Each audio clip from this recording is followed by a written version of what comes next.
Grady Powell, host of Forged in Fire. Kyle Mann. I'm Jay Warner Wallace. Kira Davis. It's Ben Adams. Hey, this is Dave Baker. Carrie Pomeroli. This is Mike Reiner. This is Ethan Nicole. This is Leanne Morgan. It's Graham Parker, the 5th GP, and this is why you should never. How I got suckered in. I'm so embarrassed that I'm here. You're wasting your time. You got better things to do. Never listen. Those darling, yummy Reverend and the Reprobate. Hey everybody, welcome to the Reverend and the Reprobate. I am Lucas Pinkert. I'll be painting the part of the Reverend today. I'll be painting the part of the Reprobate. I've done so much talking. Today. Today on the show we've got comedian Danley. What's up, the Reprobate? We've got Jeremy Nunes. Yeah, or is it Nunes? Nunes. So when I forged his signature, it's Nunes. Nunes. But yeah, it's Jeremy Nunes. Great comedian. He's got a dry bar special, Amazon very special. Funny. This is his third He's time got on the book, show. Bestseller on Amazon. Yep. He's at this point, frankly, he's had some things happen in his life. He's had COVID. He had a really close scare with COVID. Yeah, had to tell his wife goodbye over the phone on FaceTime right before he went on a ventilator and put into a medically induced coma. So we get into that, but more than anything, we just chat. You know, he tells some really funny stories about hecklers. We in the will comedy say circuit. We get to the COVID story, but you got to fight through some other stuff first. If that's what you're here for, to hear about Jeremy Nunes' recovery from COVID, you're going to have to fast forward till about halfway through, because he started to tell a story that we needed the full story of, and he was just going to glaze over it. Yeah, I wanted to start with something funny because I knew that I wanted to know the details, but it was going to be heavy. Yeah. So I personally wanted to start with some funny stuff, and he delivered with some, with a bunch of Heckler jokes or Heckler stories, and then again tells the story of surviving COVID. Yeah, it is by far our best interview with Jeremy Nunes. He's the most awake during this one that we've ever seen him. His camera is the most on. Yeah, his camera is the most on. Yeah, he's bought a microphone. He's now in 4K, and the sheen coming off of his head is just lovely. Yeah, does a great job with the background for those of you watching on video. He's got all of his tags up, his social media tags. So check it out. Jeremy Nunes, comedian extraordinaire, author, best-selling author on Amazon. And drama therapist, Jeremy Nunes. Expo on our airwaves today. We've got a fan favorite, a personal friend of ours now. This is his third appearance on our show. It's a man whose new special is coming out, Wrestling with COVID. It's the fabulous Jeremy Nunes. What's going on, man? What's up? That is a fantastic title. I might have to do that for the next special. I think you should take it. You should take it. So a lot of our listeners have kept up with you on your fan page. You've been putting out a lot of videos talking about your experience with COVID. We were obviously in communication while you were at the hospital. We have a lot of people that were concerned. We're very concerned. Can you just talk us through what that experience was like? Yes, yeah, some people had a good case of COVID where it was asymptomatic, or you stayed at home, and there are some really tough cases. You had a tough one. I did, and I wanted to say thanks. Lucas had checked in with me a lot, asking how things were going and saying you're praying for me and all that. Never heard from Danley. But, I was about to say that was from both of us. It was like we're a married couple. That came from both of us. Yeah, he was checking for the whole show. Yeah. I had no idea what we were going to talk about today, but I thought if they bring up COVID, I'm absolutely saying that. Yeah, so it's true. That is probably typical of me in general. Yeah. Yep. Yeah. So essentially, how the story goes. Let's see. I did a show. So for the first part is a lot of people ask if I know where I got it. Like was I around someone that had it? I really don't know. Though I was doing a show in Central Missouri, had a pretty rowdy heckler, and I put him in his place to the point that he stormed off on his own. And as he reached the door, he yelled, "I'll kill you! I'll kill you!" And so did that really happen? Yeah.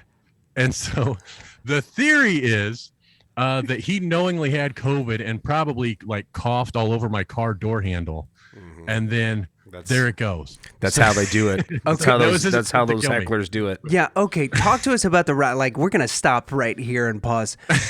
How rowdy was this heckler that you had to get him, or that he got kicked out? Like, what happened there?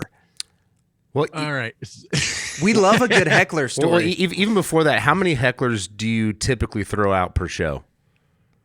And you can use percentage, like, 0.1%. So out of 10 shows, I'm doing it once. Yeah. Oh, it's even further out than that. Okay. See, a lot of people think that hecklers are very common occurrence. It's really not. And essentially, there's sort of two forms of hecklers. There's the people that they don't realize they're heckling. They just kind of yell up to you.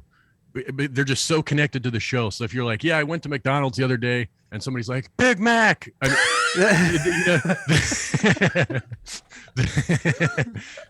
They don't realize they're heckling. They just have connected so much with you that they stupid. And then the other form is, what you would think the guy, you suck, you boo, that kind of guy. That, this is I'm approaching 20 years in comedy. I think it's happened 3 times in 20 years that I've had. Oh, wow. So, so it's pretty rare. So what happened, I rarely do these shows that take place at bars. I do them every once in a while just to kind of make sure I'm staying on my rhythm and my timing and such. So I'm doing this show, Central Missouri, and you already know it's a recipe. A comedian knows it's going to be disaster when the bar says, yeah, we decided we wouldn't charge for the show, and some people will come for the show, and some will just be here because they want to drink or have something to eat.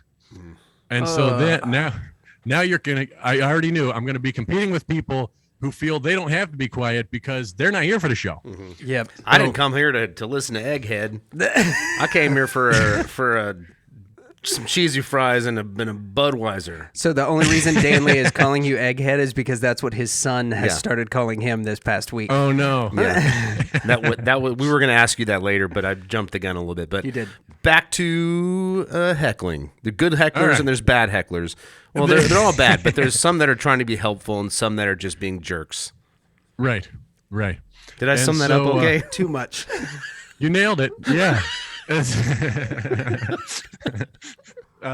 So, kind of going along, I noticed my opening act, who always just crushes, is kind of struggling because there's this table toward the back that's getting a little chatty. So I'm kind of keeping an eye on it, and so my opener leaves, I go up, and sure enough, the same table starts getting loud. And so I just say, hey, everything okay back there, guys? And he goes, yep, we're good. I was like, okay, because I hear you. I just didn't know that. Yep, we're good. Okay, so that's me letting them know I hear you. I fired the first warning shot. Right, we're good. So it's a guy, and let's see, one guy, and then like another sort of a guy and a gal couple. You could certainly tell the guy who was being really loud was on his own. He's a third wheel. Yeah. Yes. Typical. And I, as the comedian, have already picked up on that.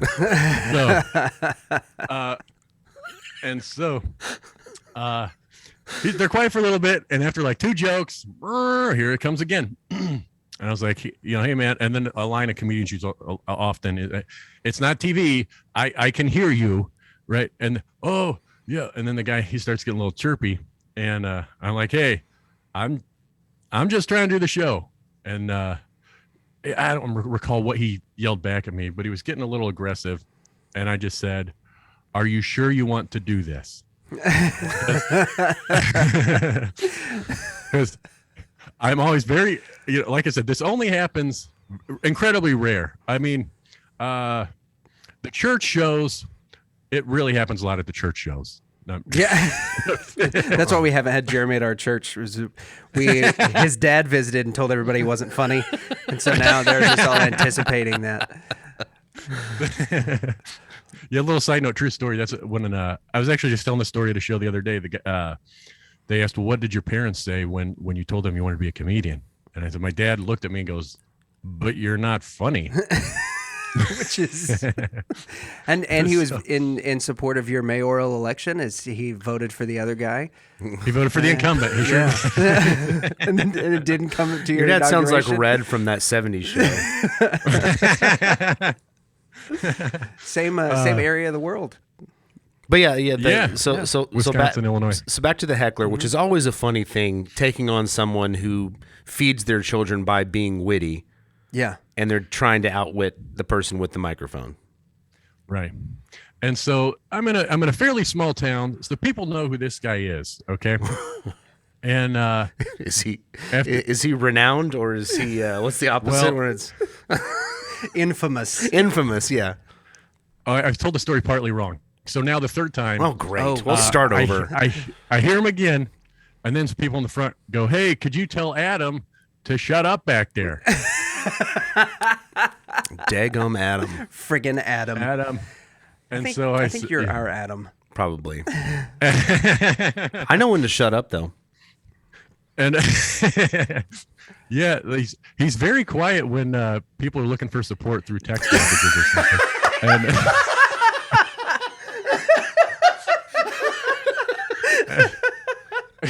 he really knows his lane. Yeah. I'm gonna let the pastor handle this one. his field. So now the third time, I'm like, Adam, come on, man, And I said, I've been nice. I'm just trying to do my job.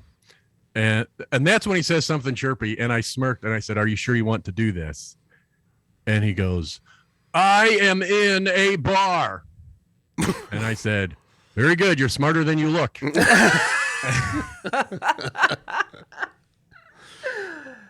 Okay, and then so now it's on, and right. How do I approach it? I was telling my pastor this story, and he said that wasn't very Jesus-like what you said to him, and I said, "I know, but." I mean, you get kind of stuck as a comedian. What am I supposed to do? To stand there and let him yell at me the whole time? And so it's not like Jesus didn't rebuke people. Sure. Yeah. Sure. Yeah. So I just I like Jeremy. I'm trying to help him out. but did he snarkily rebuke people? It depends on how you read it. There's certainly some sarcasm in the words of Jesus. Yeah. You should come to Bible study. I'll think about it. Yeah. But so, he says something chirpy back to me, and I said, "Don't be mad at me. I'm not your wife that left with the kids." And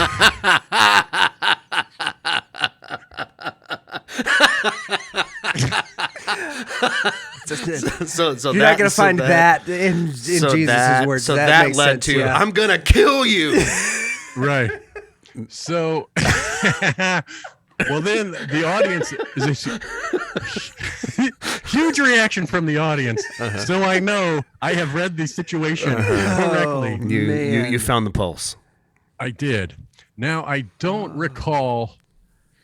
I mean, a lot of it just goes so fast when you're just firing away. So I don't recall exactly what happened, but he, I remember. I shouldn't tell what I said after that. But, but so, he's, well, all right. Not Jesus-like. Just go for it. We'll bleep it out if we need to. Yeah, exactly. No, I didn't swear. Okay, then you're fine. But so, yeah, Jeremy has said he doesn't like swears. He said that on our show several times. I don't like swears. Yeah, and he uses the word swears, which makes me giggle every time I hear it. So he makes his way to the exit. I found out later that they ran him out finally. Right. But because they know him. There's like they're come on, Adam, we got to get you back to 3720 Elm Street. And so he's at like this hostess stand where they greet you when you walk in, right. And I hear him yelling, What's his name? I'll find him. What's his name?" And I was like, maybe you can't read, but there's signs everywhere. It's everywhere. There's signs everywhere with my name on them. And besides, your ex-wife knows my name very well.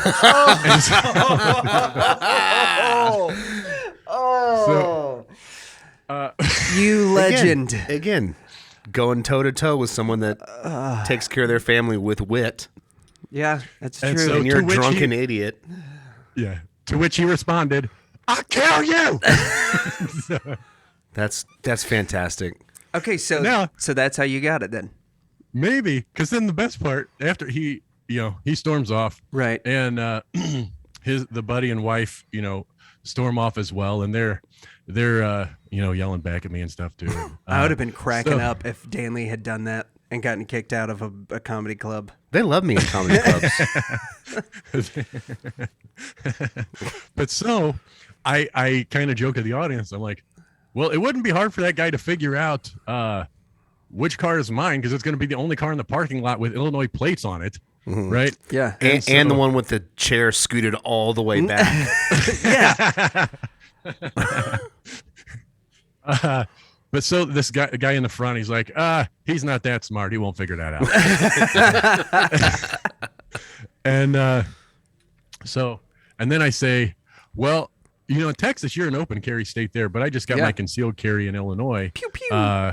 Which transfers to Missouri and many other states. But so I said, oh man, if this guy legit wants to kill me, I picked a bad night to not actually be carrying. And the guy in the front again goes, don't worry, I'll protect you. And I was like, what are you going to do? How are you going to protect me? He goes, hey, I'm the sheriff. Ooh, there you was like, go. No wonder So, you knew Adam's name. He knew Adam very well. Yeah. Probably given Adam a ride in his car a few times. It'd be my guess. But yeah. So then that's how that sort of goes. That's how Adam gave you COVID. And he coughed on your dang handle. You got COVID. That's a suspicion. And then, so if you guys look at my my Amazon special, Who's With Me, if you look that up, Yep, seen it. you'll notice all these great reviews on there. And if you scroll way to the bottom, No way. you'll see a guy named Adam. No way. Shut up. Puts 2 separate 1-star reviews on there and says, one of them, oh, are you going to pull it up? Oh, I'm gonna. Yeah, we don't have a Jamie here right now. It's going to be in post. Yeah, But it it'll could be be up. in post. Yeah, You just keep telling your story, and I'll Yeah, be so- the guy in the chair. So Adam I'll be Ned. Adam wakes up the next day still angry. I think he did it the same night. If you check the date, there's 2 separate 1-star reviews, one of which he leaves a comment, something like, this is the worst comedian I've ever seen. I'd rather hear nails on a chalkboard. Something to that Very, effect. very creative. Yeah. Yeah. I give But- his review 1 star. But what's great about it is it was a bit of a blessing, because I had Adam R. Literally the worst comedian I've heard. I'd rather hear someone grind their teeth. Hey, go see what else he's reviewed. oh, can you do that? I think didn't know. so. But go ahead, keep going. But what made it great is at the time I had 29 reviews. Once you break 31 reviews, once you hit 31 reviews, if you have 4.5 stars or greater, you're an Amazon recommendation. Oh. So put me through. Thanks, Adam. Thank you, Adam. Does he have any other reviews? No, Adam has only apparently logged on to Amazon to put that review on. Dang, man. I was really hoping His for some... reviewer ranking is 62,688,032. Well, that's the straw that broke Yep. the camel's back and got you through to Amazon 0 helpful recommendation. volts, 0 hearts, 0 idealists, 1 review.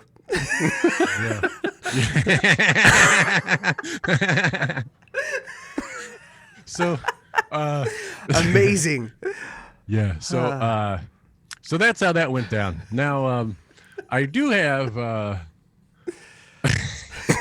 I'm don't looking at this review. It just makes me so happy. It was October 22nd, 2021. Literally the worst comedian I've ever heard. There you go. Wow. And before that, he said, "I'll kill you." And then he went on Amazon and gave you a review. Good follow through, Adam. Yeah. So, Gosh. so what he meant anywho's, was, Yeah. good. if you want to hear another great Heckler story, we can go that route. Yeah. Or if you want to continue on the COVID path, I can do that too. But There's this wanna this do- fork in the road, and I feel like I we're wanna Robert stay Louis Heckler. Stevenson. I want to stay Heckler and then Yeah, go and then COVID. we'll go COVID. go back to COVID. Okay. Yeah. Yeah, let's stay the Heckler route because this is an unexpected gem. Okay. So this story, in honor of Martin Luther King Day. So Have you ever thrown out a heckler by yourself? Because you're big enough and you've got the background. Yeah. my pro wrestling background. Yeah. Like, You- I will you fake may- hit you. You are a unique. You are a uniquely qualified comedian to deal with hecklers on your own. I suppose I could. I have tossed someone from the stage one time, but I've not physically removed anyone before. No. Okay, that's too bad. But go ahead. In honor of Martin Luther King Jr. Okay. Or which one? Yes. With the original? Or Oh, the, it's Junior. okay. Yeah. Because 99 Thesis or Letter from Okay, Al- 95 Thesis, and 95 that wasn't Thesis Martin or- Luther King. That was just Martin Luther. Golly. Unbelievable. Unbelievable. or Letter from the Alabama Jail. Which one was it? Or is it Georgia? Please continue, Jeremy, for the love. I'm heckling my own show. And I'm listening to a great podcast, by the way, right now about how the story of how Martin Luther King was assassinated may not be the full story, which is very intriguing to me. But so nonetheless, He was the CIA. FBI killed him. Yeah, Yeah. something like that. What's the name of the podcast? Well, let me pull it up on my phone. There we go. This is great radio. This is on-air production. This is our second on-air production. Also, I said radio like anybody listens to terrestrial radio anymore. It's the MLK tapes. Okay, the MLK tapes. Check it out. And it just started, so it'll be easy to catch up. There's only, I think, 2 episodes released thus far. So, Ooh. okay. So nonetheless, I am doing a show. I start to do crowd work with a table in the back. And it's important to the story to know the table, they happen to be black. Okay. So Okay. I'm interacting with them, going fantastic. So it goes so well. I say, how many of you guys are back there? Because I'd like to buy a round of drinks for everybody at this table. Then this guy off to the side stands up and yells, "Why don't you buy drinks for the white people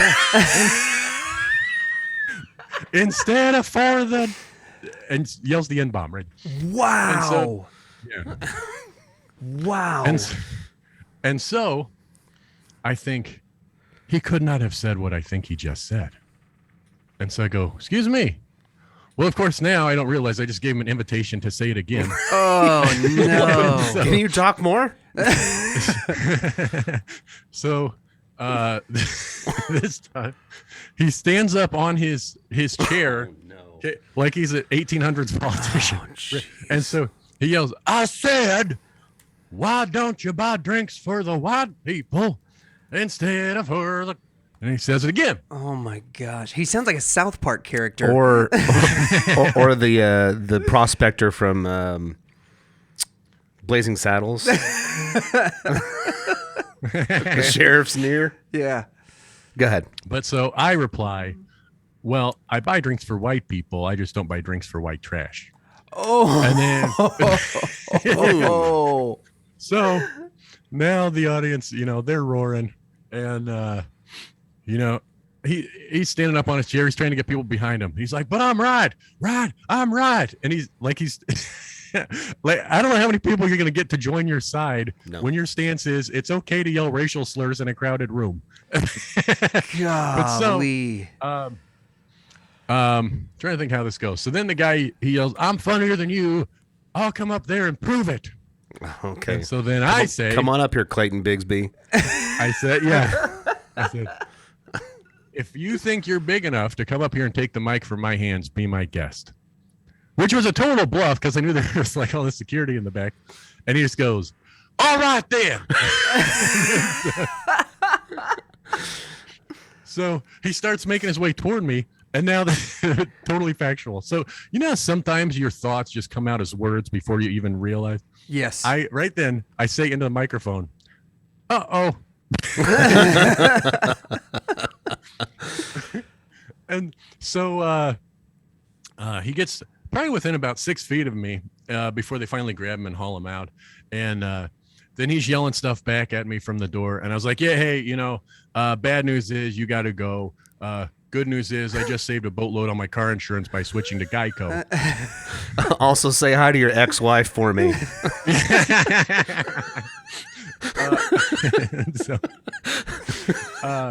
I just so I then love that guy. So these stories all seem to end in threats. So then he yells, well, you're real tough, but I'll be waiting for you in the parking lot. I said, okay. So in the show, a little later, and then I go out selling my T-shirts and my book and all that good stuff. And as I'm out there, I'm kind of looking out into the parking lot, see if that guy is anywhere near my car. And right then, the manager comes over to me and goes, hey, don't worry, we already run him out of here, he's long gone. And I go, are you sure? Because he's parked right next to me. So, and again, he I don't know, he probably figured it out because I was the only Illinois plates this time in Ohio. And so they call the police, and the police run him off, and then they come to me and say, hey, we're gonna give you an escort back to your hotel just to make sure everything's okay. And I was like, well, I appreciate that, except I'm married. I don't need an escort. I was like, I've been here for like 7 hours, and I've been here for like 7 hours. I haven't anything to eat. The only place open is Taco Bell, so I was going to go through the drive-thru at Taco Bell. And they're like, oh, no problem. We'll give you an escort through the drive-thru. What? So I said, me, controversial comedian Jeremy Nunes, had to get oh, bye, honey. I had to get a Bye, honey. We love you. Yeah, my wife was taking our kids to their friend's house just so we'd have some quiet while we recorded. So that was 30 minutes ago. They're supposed to be gone. You know how that goes. Yeah, yeah. But so anywho's, they give me the escort through the Taco Bell drive-thru. So and, what is that? Is there's a police car in front of you and behind you, and they all drive through? You place your order. There's a cop car in front of you. Wow. And so the guy that reaches out to grab my my card, he's They like drew looking, on him. you know?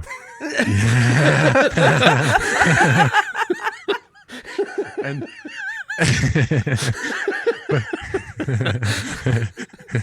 they're like, that's Adam. That's Adam. He's got it. But so he The looks at me, burrito he's looked like "You- a gun, Your Honor. I don't know. Unbelievable. Go ahead. Unbelievable. the taco looked like a gun." He's like, well, you must be somebody pretty important. And then I was just having fun. I go, well, if you don't know who I am, I'm not allowed to tell you. Good man. Well done. And that's how I safely escaped Ohio. So I don't know that guy's name.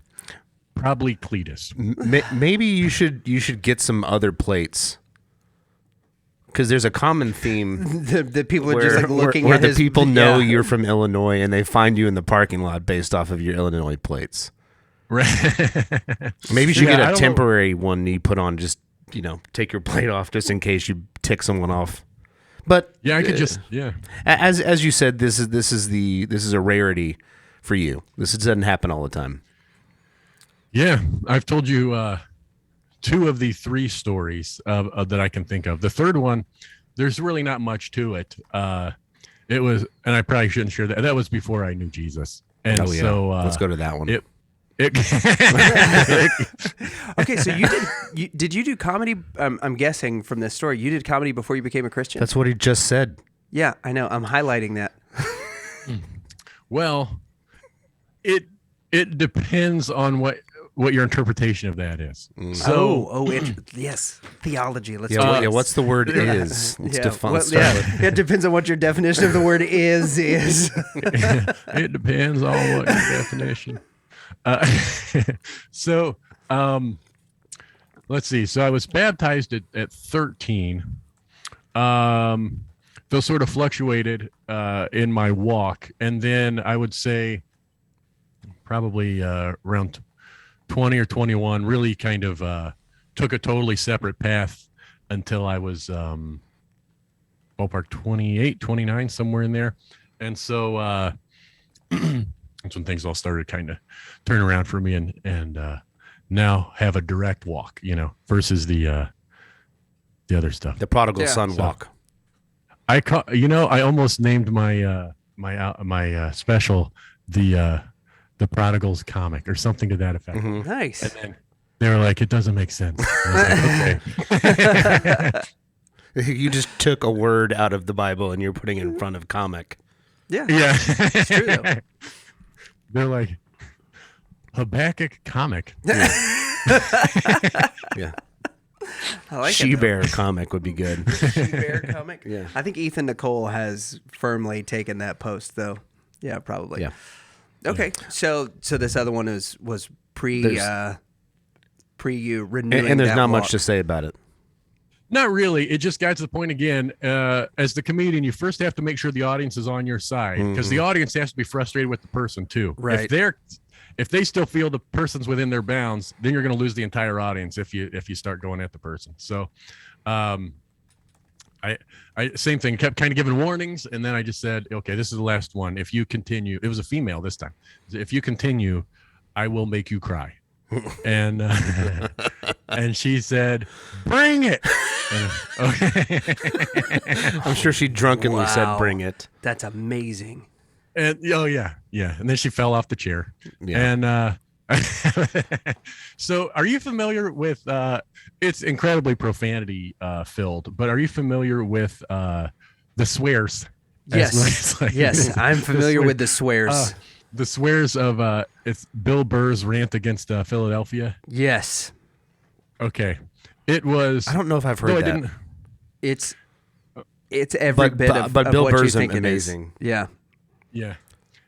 Essentially, Bill Burr's performing in Philadelphia, I believe at the stadium there, and several comedians had gone up and they had booed every single one of them. And then so he just goes up there and just unloads on the city itself. Yep. And by the end, everyone is just cheering. Because so, You know, Philly. You know what? Come out here. Yep, pretty much. yeah. And so that's pretty good one. Good impression there, sir. So I didn't say anything though. I just said, Yeah, that's it. And then I petered out. I was like, God, I shouldn't have done that. Sometimes when I freestyle, I lose confidence. Yeah. So he goes out and he destroys the town of Philadelphia to a group of Philadelphians. Yeah, I believe if you want to search it on YouTube, it's Bill Burr gives Philly a talking to. But fair warning, it is filled with the swears. Yeah. Yeah. Okay. Oh man. But so essentially that's what I did to this. I didn't swear at her, but just the slurry of insults I threw at this lady. And how did she react? Dismantled her. She just that's what she wanted, and all these people were coming up later. I can't believe you said that stuff to her. And I'm like, what am I supposed to do? So yeah, she doesn't have an ex-wife. I gotta do something else. So I even said, do you well, what I was gonna say is I was only maybe 3 years into comedy at that point, and so I didn't know quite how to. I could have handled it much differently, but so nonetheless, these stories are probably great for getting me some work at a church event. Yeah, for sure. We're ready to book you. You know what I'm going to do? I'm going to book you on Sunday morning, and then that way all the people that have reacted to my preaching negatively will now just have a professional comic to go up against. Of course, they'll probably like you and be like, you know what? We should vote him in. And they'll take that 67%. Yeah. yeah, that's right. The 2/3 majority vote it would take to get me out according to our bylaws. Yeah, that'll be it. Okay, so let's hop. Do you get gears. anonymous complaints from the people? You know what? I have told the people in my congregation that I think anonymous feedback is useless, and so if they're not willing to put their name on something, then I'm not going to be willing to respond to it. We shouldn't have a preacher that looks like Teen Wolf.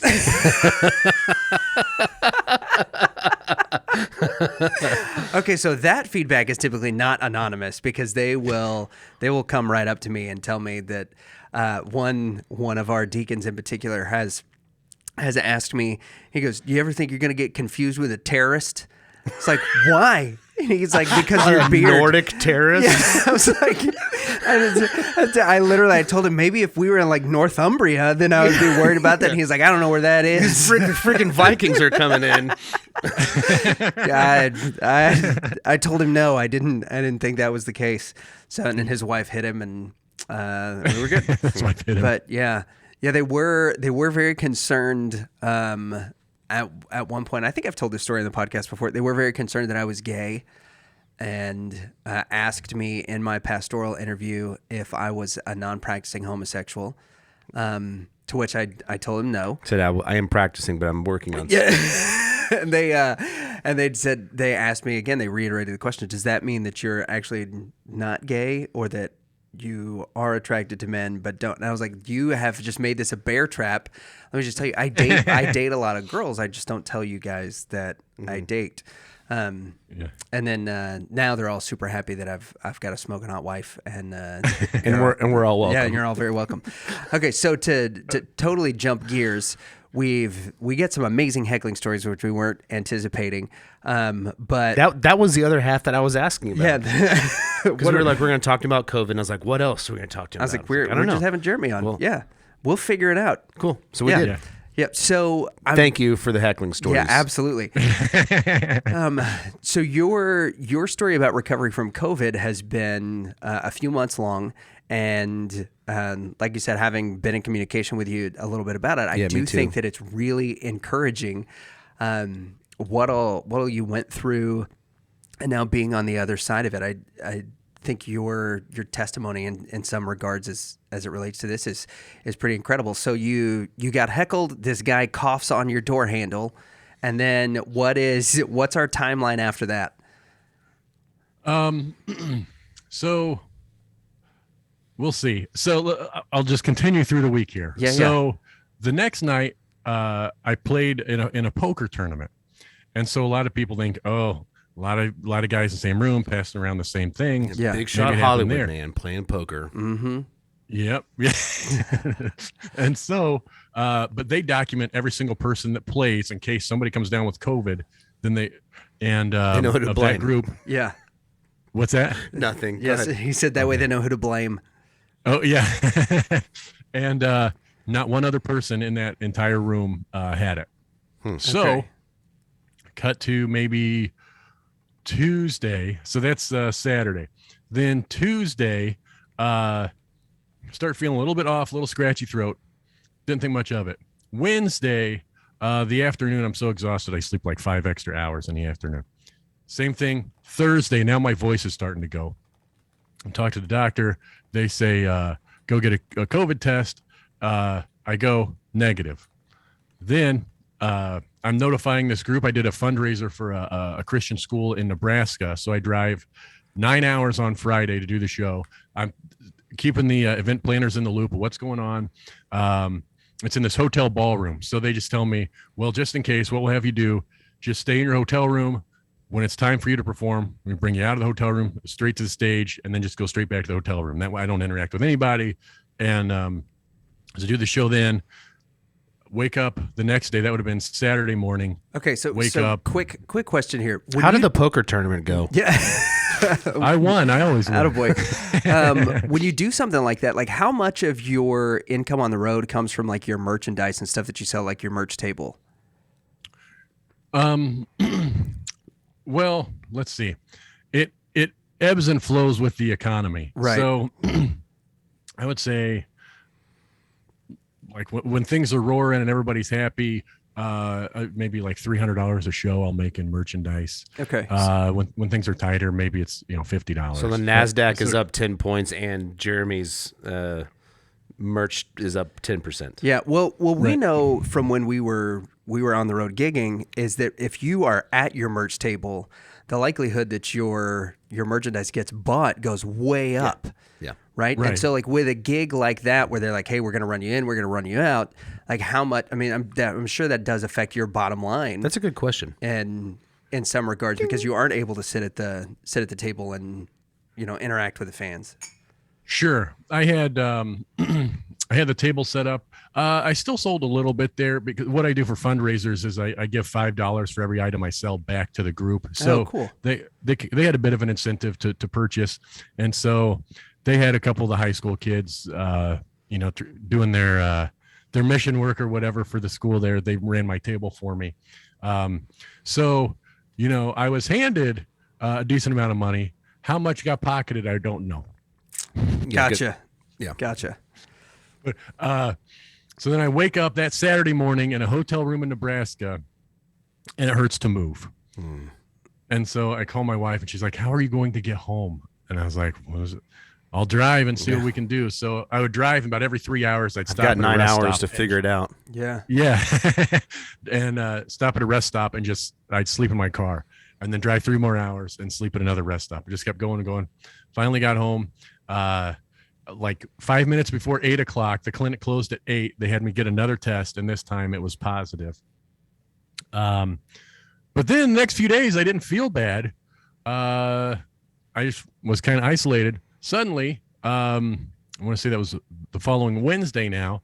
I was really starting to have trouble breathing, and we're doing all we can, talking to the doctor, and they're, it's just part of it. Yeah.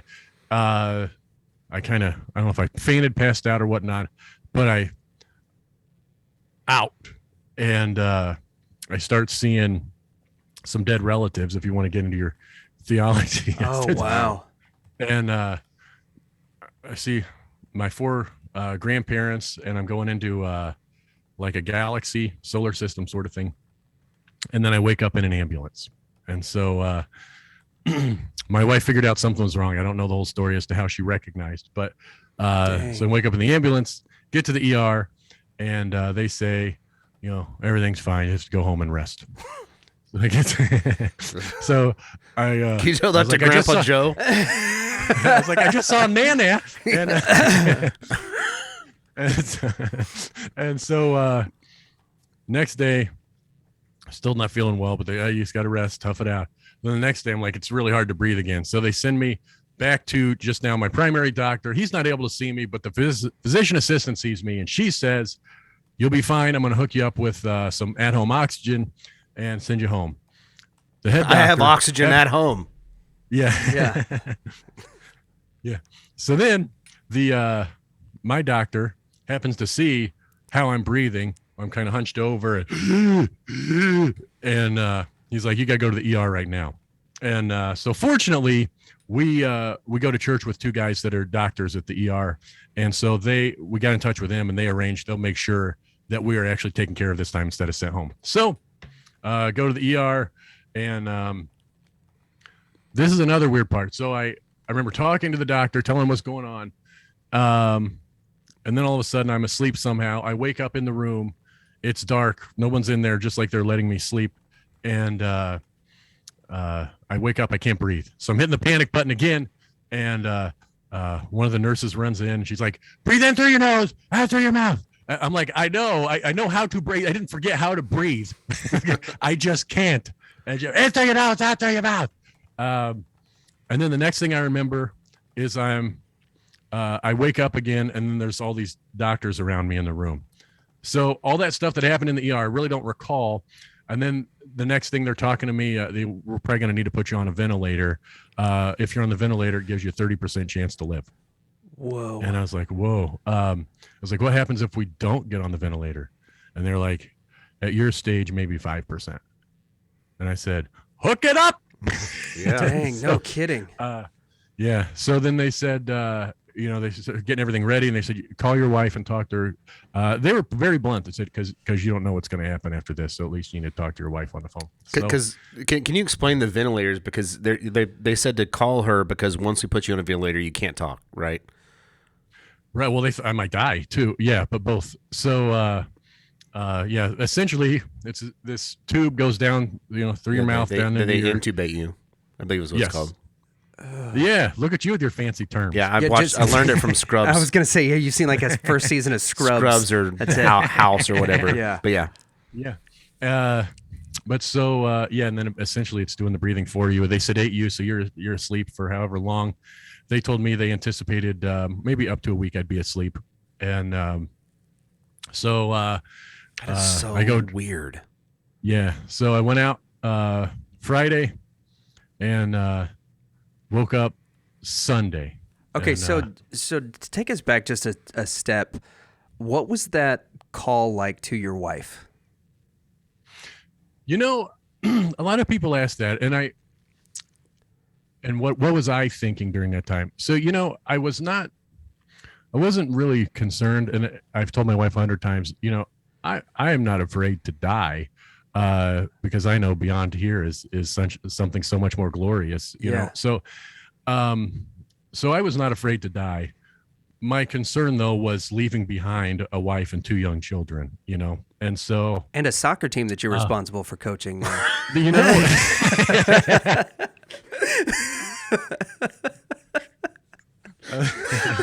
I'm the backup goalie, too, for this. But, yeah, so...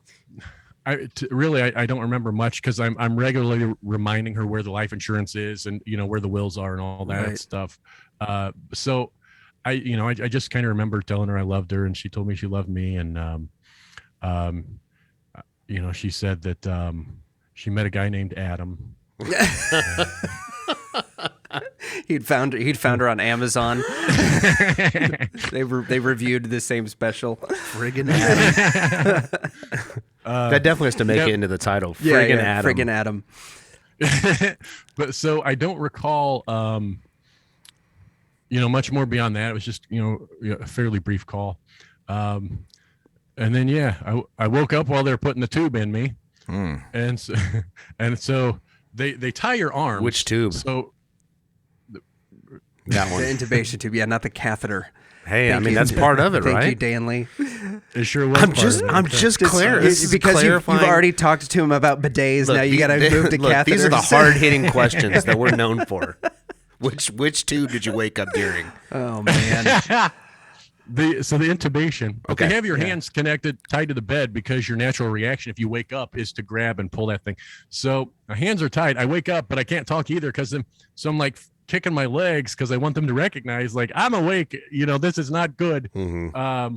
And I hear the doctor, something's going on. I think he might be having a seizure. And I'm like, no. Oh man. So then, go down Friday, wake up Sunday. Learn Morse code, folks. Yeah. And again, similar to Jesus's journey there. So down Friday, I'm up Sunday and gone. Just like Jesus, the Jeremy Nunes. Just like Jesus. I'm just waiting on getting a punch from the pastor. We've come up with numerous titles for my next comedy special. Already. Sure. They rolled the stone away and pulled out the tube. They, you know, so I wake up that Sunday. The angels did. And they're, you know, so apparently they're a big part of this. A lot of people lose their memory. They don't recognize a lot. So when they see I wake up, they come in. See, I did text you. You forgot. Oh, okay. It's a side effect. Yeah, great. Yeah, he can go back through his text messages. No, I'm out. Yeah. No, he must have deleted it in his stupor. In my stupor. But so the nurse comes in and you know, of course I still can't talk. So she said, "Give me a thumbs up if you know who you are." And I said, "Yeah." And she says, "This is the part." That's the first question. I mean, I would have to take a serious shot to the head to not understand the multiple choice there. She's like, "Is your name Rodrigo or Jeremy?" Jeremy. And she's like, "Yeah, do you know where you are?" "Yeah." And she goes, "Are you in the zoo?" Wow. Hospital. Yeah. I was like, "I don't see any elephants in here." So, but yeah, it was quite unusual. And then they have like another thing kind of connected to your neck here. A lot of your IV stuff goes in and outside of your neck, and it ends up leaving like a bluish purple red mark on the side of your neck. So the IV sort of causes this mark, or at least that's where I told my wife it came from. Is it the IV or is it like the adhesive? No, it was the nurse. Yeah, okay. Yeah. Adam came up and tried to. Adam! He's actually a vampire. Gonna kill you and give you eternal life. Shut So, up. thanks for letting me get that joke out. I knew you might have seen it in my. Yes, I did. I thought it was really good. I appreciated it whenever you posted that in your videos. Yeah. So then. So you wake up Sunday. They think that you might be insane.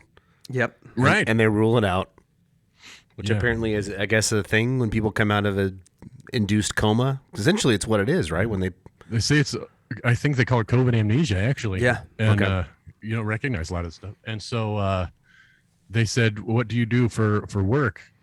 And I was like, "A comedian." And they're like, "He's not funny. That's not right." And you haven't made me laugh one time this whole time. So kind of go through the works there with the intensive care unit for a couple days. Then they say we think we might be able to take the tube out. So gets the point to say, "Oh, everybody pray." And I know one church in St. Louis that my friend comedian David Graham attends. They had a big prayer thing for me there. And Yeah, then we've just minutes after- talked with David before. Yeah, and then he's just a good minutes after, they said, "We don't know what happened, but you're ready, man." And so, Wow. power of prayer. So, yeah, took the tube out, and then maybe another day after that, they sent me down to sort of general care, and I got to be in general care for maybe about 5 days, and then I got sent home. And Could you have visitors when you were in general care? no, because there's sort of a COVID wing of the hospital. So Gotcha. all the patients there were people with COVID. And so that's what I said, though. I got home, and my wife said, are you excited to be home? And I was like, well, I'm excited about everything except the food is much worse at home.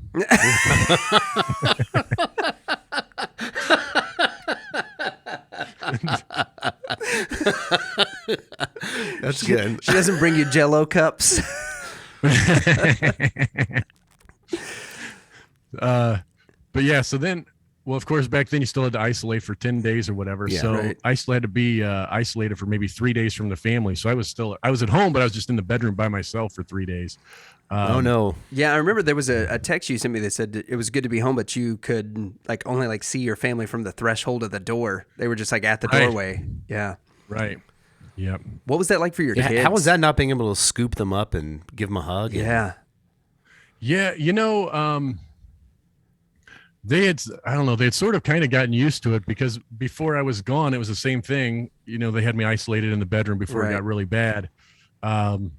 They're fairly used to it. My son, is a boy. So without sort of that father influence, he got to be quite the little punk, causing quite a bit of trouble at home and school. Yeah. Even the teacher said, we had parent teacher conference shortly after I was cleared. And she's like, yeah, that whole time, man, he went from the fun kid to the trouble kid the whole time. So be good dads. That's how boys no do kidding. it. Yeah, that's I've battled some of that recently myself. yeah, egghead. Yeah. Yeah. My son is taken to calling me egghead. Yeah. And mentioned that I've got a big forehead, that my hair goes really far back. I was like, what is going on? I'm in the truck driving you somewhere, and you're just working me over with egghead stuff. You know what time it is? It's time for you to go home. Yeah, That's it. and you shot a neighbor's window out with his BB gun because he just. Oh no. Yep. So we replaced it. Yeah, but It's Danley actually didn't done. have COVID or wasn't on the road traveling. He was right there in the house when it he happened. was just. Oh man. Just imagine how terrible your kid would be if you got sick. He just got testosterone. He just got testosterone brain. He's got dog brain. Dog brain. No, when you said that was something you were struggling with too, I thought you were talking about you have trouble behaving yourself nowadays. I do. Yeah, that's true. That's always been the case, which is Yeah. why my son is the way he is, because he's me. He's a mini version of me. Yeah. There's a chip off the old shell. Yeah. So you get home, you're not able to scoop your kids up, but you said they are kind of used to it. What was the recovery like at home? Because when we had talked, you were pretty adamant that you were going to try and go back to work like the next week. And I don't remember exactly what I said, but essentially my response was, hey, we had COVID back in January of last year. The only thing that really stuck around for us was the fatigue. So like, don't push it. How long did it take you to get back to the road? I want to say I waited maybe 3 more weeks. You had talked me out of it. So I found some friends to cover the shows that were more long distance. Yeah. And then the shows that were within maybe a 2-hour drive or so, I did those. And they went fine. My voice kind of would come and go, but I got some musician throat spray and cough drops and stuff. Yeah. Some of the Throat coat. And Entertainer's Secret. I think that's the other big one that we use. And then I shotgunned a couple Red Bulls, and I was ready, man. Now, did you like completely crash after you did those shows? No. And so I told my wife, I think I got some bad advice from Lucas. Oh, there you go. You're welcome. We're not able to pay the mortgage this month because the pastor down in Texas. You should ask me. I would have said just get a big ball of makers and just make it happen. The worst advice ever. All medical advice given by the reprobate is purely his own. It's all alcohol. just drink it off. It's the Irish way. Man, so, you are just. But I ended up. It cost me $8,000 in shows. Is what it cost me. Oh man. But we're all right. We we've been stockpiling the money and such anyway, trying to save it for a rainy day. So that was it. We're not going to be able to go to Disney for the next 5 years. But hey, well, if you do make it down there, we know a guy, so maybe he can hook you up. Adam. Yeah. We weren't going to tell you his name until you got down there, but did you ever have the anosmia, like the loss of smell and taste? You know what? I had the opposite. My taste was amplified. So really, whatever sort of like the primary spice or ingredient in something was, that was just the overwhelming flavor. So like if I had pizza, for example, it just tastes like I was eating raw garlic. It was just so intense and overwhelming. But that finally went away. That I'm fortunate about, because I know some people get COVID and then the taste still hasn't come back. You had that for a long time. Oh yeah. Yeah, my taste and smell were gone for almost 2 weeks. And then when my sister-in-law got it, she had the same experience. But like when mine came back, it came back slowly. When hers came back for like the first week, everything smelled and tasted like rotten fish. And it was terrible because she's got a newborn. And so her newborn is constantly producing. And so that smelled awful. But then like when she would go to eat, she couldn't hardly eat anything. She has to eat for the newborn. Yep, she couldn't hardly eat anything because everything smelled like rotten fish, and she's not much of a fish eater to start with, so it was pretty gnarly. Oh, no. Girls don't know what good food is. Okay. They don't like one wife doesn't like mayo-based products.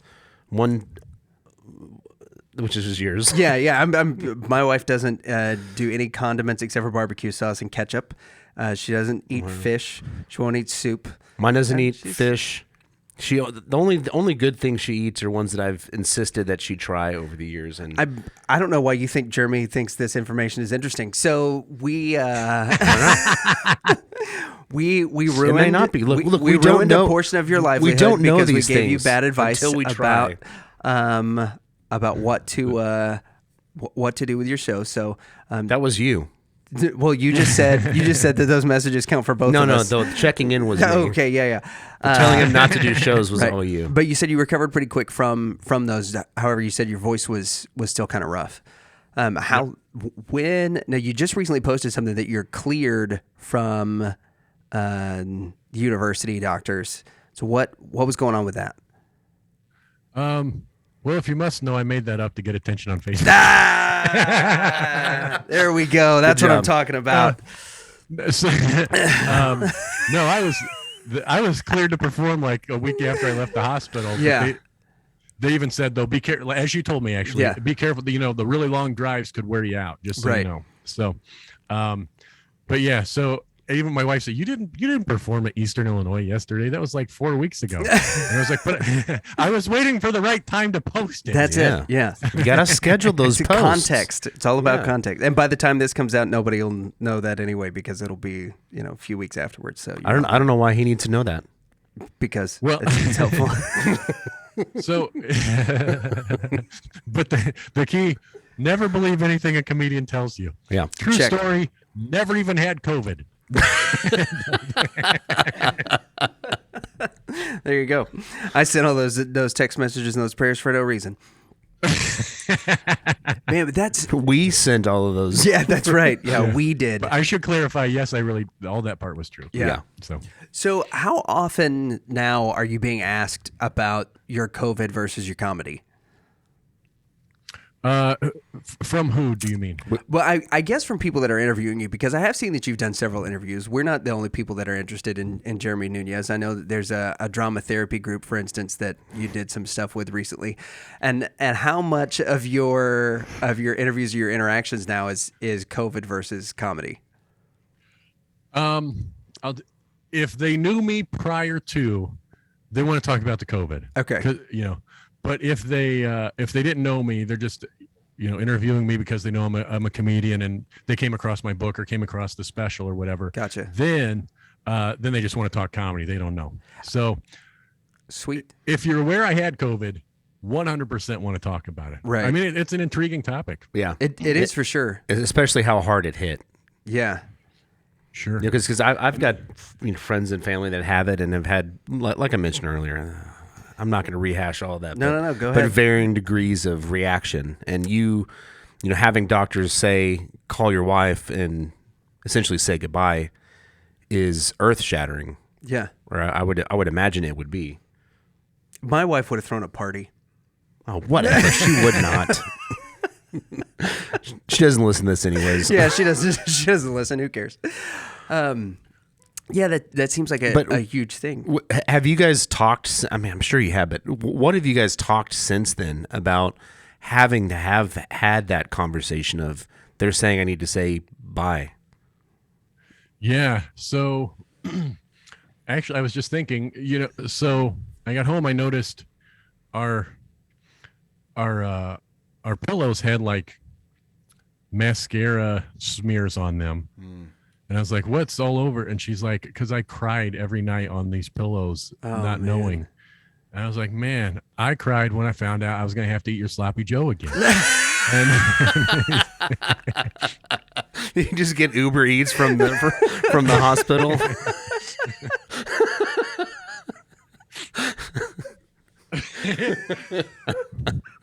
Your DoorDash delivery is here from Indiana Presbyterian Hospital. Yeah. You're quicker than I am. So, Wow. But she had told me about the friends that called every day, checking with her and seeing what needed done around the house and stuff. And she said, our son, who is now 7, always telling it like it is. She was crying, and he's like, "Why are you crying?" And she's like, "Well, I'm worried about Daddy." And he's like, "Don't worry." If he's gonna die, there's nothing you can do. He's just dead. It's true. It's facts. Apparently your son's a Calvinist. Who knew? It's just look the cold hard facts, the cold hard truth. There's nothing you can do about it, Mom. Suck it up. Quit ruining the pillowcases. Quit crying. It's bumming me out. And then one of those other things. So my daughter is 3. Another one of those theology things. Is it just a girl talking, or did something happen? Right. So my mom was crying again, and my daughter kind of rubs her leg and says, "Don't worry, Mommy. He's going to be okay. Jesus told me." Whoa. And so, who knows? But yes, that's kind of what she talked about. And then I think she was probably more worried about anything that she was going to have to get a job again. Yeah. Well, the Nunes family got hit hard in 2021. Yeah, it sounds like. What's up? Yeah. What's going on in 2022? Well, I'm told my antibodies are pretty significant, so chances are I'm not going to get COVID again for quite some time. Praise the Lord. Especially not this no kidding. wussy Omicron version. So, yeah, the shows are really packing up once again. So that's good to hear. I think, yeah. So I'm going to be pretty busy here once again. And then I don't know if you guys have told me, or asked me, but a common question that I get a lot is people say, well, you got your dry bar comedy and you did the Amazon Prime special and then you wrote your book. Like, what are you doing next? I don't know. Yeah. Sweet.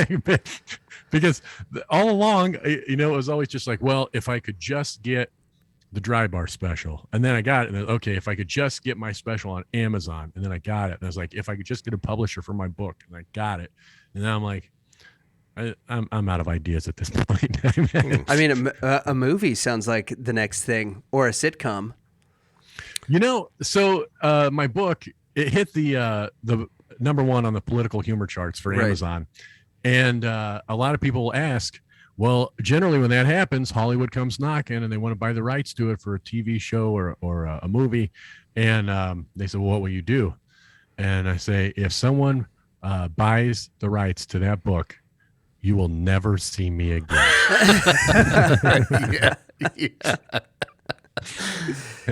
Yeah. I'm with you. But yeah, thank you. Yeah. So who knows? Who knows what's next after this? But I've been doing a lot of, I don't know how familiar you guys are, but doing a lot of political humor stuff on TikTok. And yep. I'll have to, you know what, I forgot. I think I need to maybe refollow you. When I was in the hospital, my account was shut down by TikTok. So I had, I was on TikTok for 6 weeks, 10,000 followers. And then I wake up from the sedation. Your account has been closed. What the heck? I didn't even do anything. What'd I do? I was given updates on my COVID, and I think maybe they didn't like that. Okay. It just got, yeah. They shut it down. Like John Taffer, they shut it down. Wow. Who knew that the Chinese government cared that much about Jeremy's COVID updates? I think they are intensely focused on getting rid of any mention of COVID. Yeah, that makes sense. Yeah. It's bad press. Yeah. So, since it came from China, as we heard Trump say. How do you say it? Yeah. Trump said it came from China. China. Yeah. The Chinese virus, it came from China. Okay, we'll just cut this whole thing. This is going to kill our algorithm. COVID, China, COVID, China, Trump. What else can we add in? Ivermectin vaccine. What else do we need to say? Truth. CNN. Election fraud. Fox. Yeah. I'm sorry for the editing this is going to take. No, it's fine. You don't have to do it. Yeah, no, that's why I said I'm sorry. Gosh. So, but I have attempted to restart the TikTok, comedian Jeremy Nunes now. So nice. Oh, and for anyone who represents TikTok, I made that whole thing up about having my account canceled. This is a whole new thing to me. Oh man. So we don't know what for 2022, but definitely a lot of shows. Like you said, you're getting booked up. Any big ones? Any big names going with you? You know what? I should have said big names. I just said who's going with you. Okay. Yeah. Who's with you? Who's with me? Yes. Other than Jesus. Adam's ex.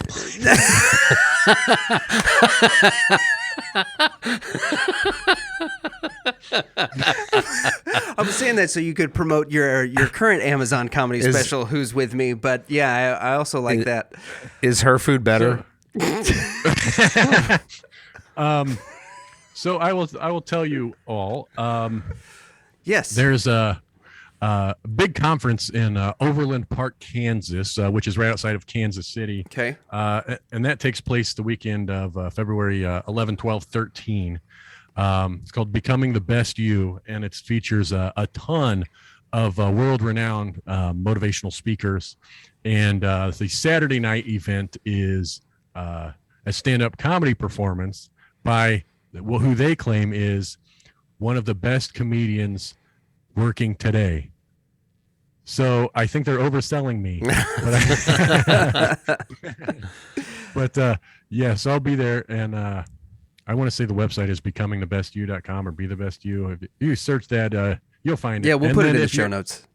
And if you're not traveling to that area, it's actually going to be virtual as well. So you can actually very watch the cool. whole live stream. Cool.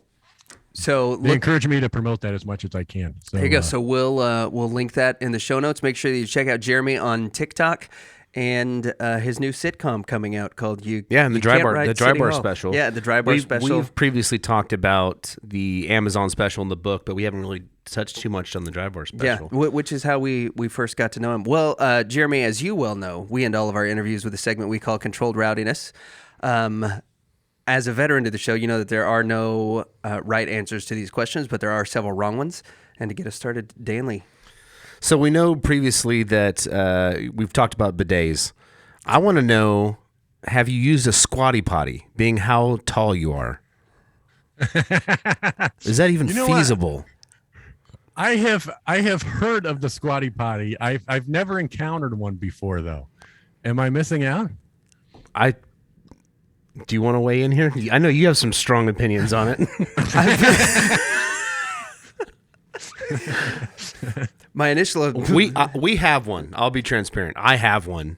I don't use it all that much, but the rest of my household uses it constantly. They swear by it. They swears by it. They swears by it.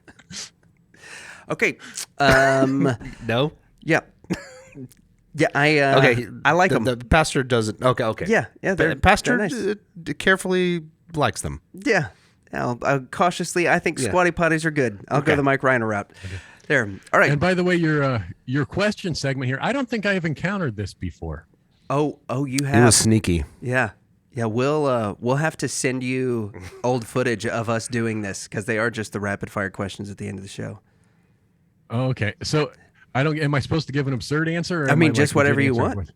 Oh, okay. Yeah, it's up to you. This also re-explaining it. This will be really great. What's your favorite animal? Oh boy. Mostly dogs, I suppose. Yeah, mostly dogs. But, I'm really into the mantis shrimp right now. Mantis shrimp. Yeah. I'm not familiar with the mantis shrimp. They punch.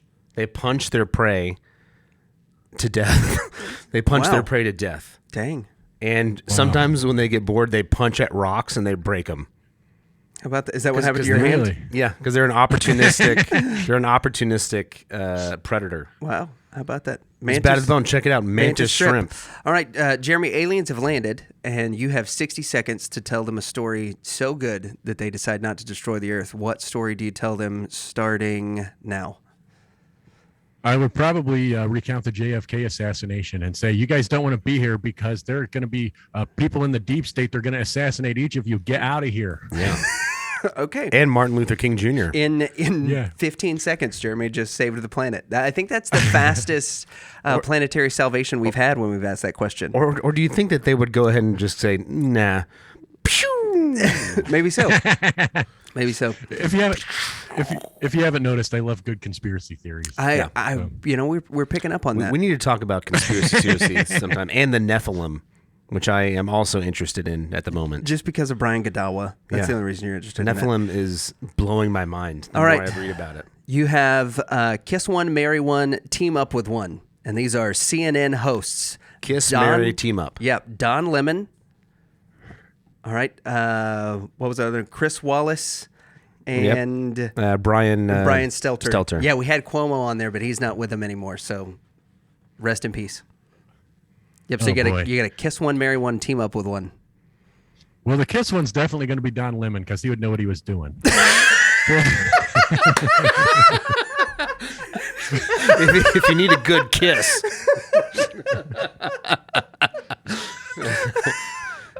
Okay. And I'm going to say Chris Wallace has been in the biz for quite a while, so I'm going to team up with him.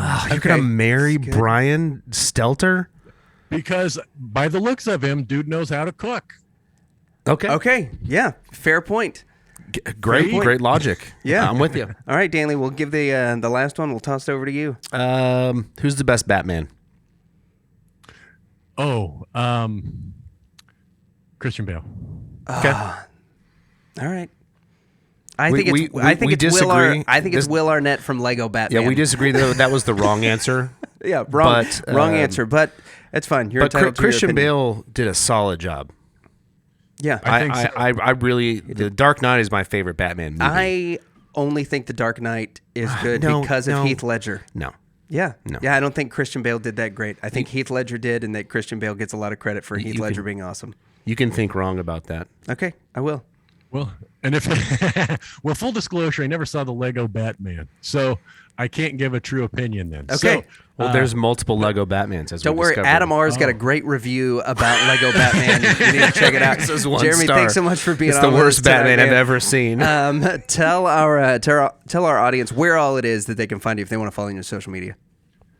Okay, so the TikTok, if you're watching, you can see this. It's at comedian Jeremy Nunes. Facebook, Instagram, or Front Porch Comedy. Twitter is at Jeremy Nunes. And then the Dry Bar Comedy Special, you search my name, you'll find that.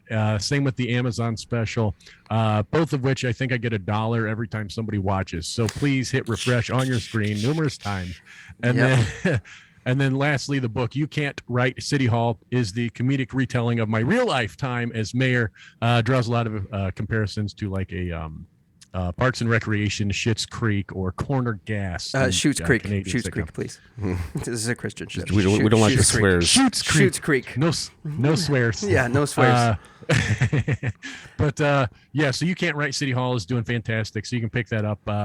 And then yeah, check me out on those things. Yeah. Last question. On a scale of 1 to 10, 6 being the highest, how annoying was I to Lucas on this episode from his perspective? From Lucas's perspective, I would say probably about a 6. I'm So gonna go with 6? Yeah, Which is the highest. 6 is the highest. Well, Oh, well, I think I'm disagreeing with the max.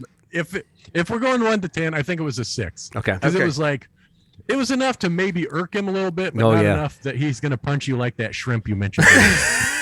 there you go. Hey, everybody, make sure that you go check out all of Jeremy's stuff. We owe him $8,000 for my bad advice. So the more you hit refresh, You owe the him. more we'll be able to make up for that, man. Thanks so much for being on the show again. We appreciate it, Jeremy. Yeah, thanks, guys. Jeremy freaking Nunes. JFN. So As he shall for him. I gotta say, Henceforth. this maybe is my favorite interview that we've think done so, with too. Jeremy because it's the only one that you've been interested in doing. Like that's probably the reason why it's the only one that you've been into. I think it's a little bit of fake news, but yeah, there's We'll tell you guys, Jeremy was our first comedian that we ever interviewed, unless you count Doug TenNapel as a comedian because we interviewed them on the same day. And he's way too angry with no punchlines. Doug? Yeah. I don't know. Doug, I mean, because he's so angry, he has funny- everything seems like he has funny punchlines because moments. he's always throwing. He has funny moments. Yeah. So anyway, But typically, Doug it's just aside, a truth punch. We interviewed Doug and Jeremy in the same day. Jeremy was the very first comedian, and neither one of us had ever heard of him. We'd seen that he put out a call. Oh, that's a terrible thing to say. Yeah, it's true. I'm back with the Hodge twins. He put out this call that, he had some stuff coming out and he would be interested in coming on some podcast. And we were looking for guests. And we were like, all right, this guy's supposed to be funny. Clicked on it. We watched his special and both of us came in having watched the special. And this is back when you used to do research. And we saw that. We watched it and we were like, all right, we don't know really where we're going to go with this guy or how good this interview is going to be. And so he was our first foray into comedians. He then hooked us up with David Graham, Lee Harden, and those guys have brought in several other guests onto our show. And so Jeremy really that's swung led to a open the whole bunch door. of- A whole bunch of comedians. And he's helped Leah us. Morgan? Yeah, he's Carrie Pomeroli, Keira Davis. He's helped us to see the very talented Kristen Weber, who will be performing in our church, maybe after this is released. Either way, he's really helped us to see what the joy in comedy is and helped us in some ways in interacting with comedians because he was such a gracious interview in that first one because we didn't know what we were doing. He didn't know that we were supposed to have video, even though he said that we were going to. We were too intimidated at that point to tell him to go get his wife's laptop so he could do it. There's a ton of stuff there if you go back and listen to that first interview. If you watch it, it's, Are we it's still not in very the intro? entertaining. Yeah, no, we're in the outro. So it's all like this history that we've had with Jeremy has been really, really funny.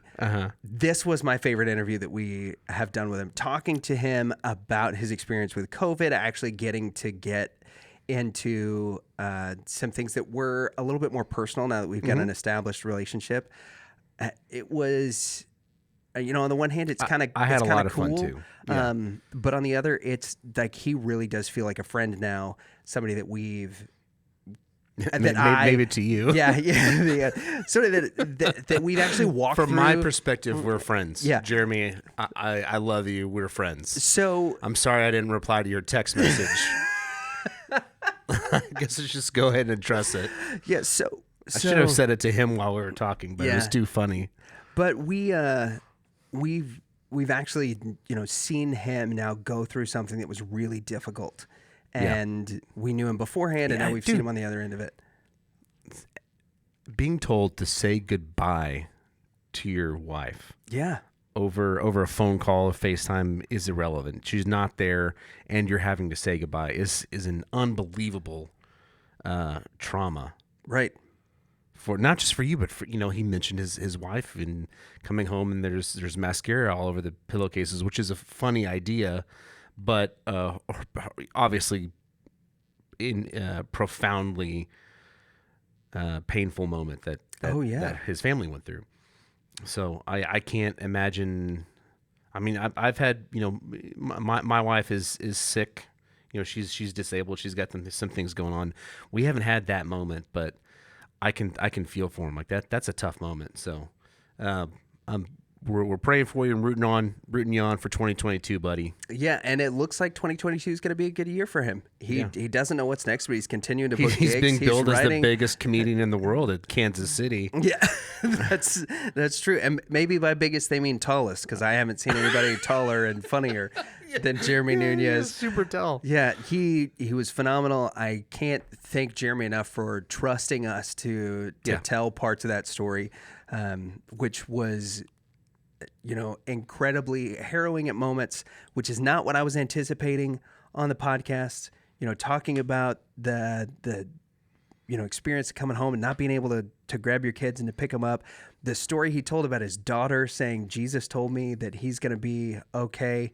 It's just, I mean, it's a punch to the gut. It really is, but it's like I said before, it's so great to see Jeremy on the other side. So happy for him. Guys, go support him however you can. Apparently, I gave him some advice that lost him $8,000. So if y'all could have, Kirsten and I can't help him at all, but you guys can by going and watching his special on Dry Bar, going to check it out on Amazon, buying his book, and following him and checking him out if he comes to a show near you, because we need to bump up those numbers at his merch table. Yeah, he's a funny dude. Yeah, he is. He's a funny dude, and it sounds like, man, I wish I'd been there for those hecklers. Yeah, who would have thought that was the stories we were going to get? I'm very proud of it on how he handled those hecklers. Yeah, and if you've got an ex-wife, Jeremy's probably talked to now. So, hey, thank you guys for checking out the show. Y'all have a good gig give, and we'll see you next week.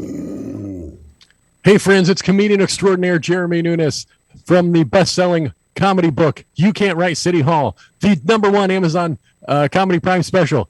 Who's with me? I can't remember the names of these things. But anyway, I'm telling you, you should never listen to the Reverend and Reprobate podcast, because as much as Lucas is a nice guy, Danley doesn't care even if you're dying.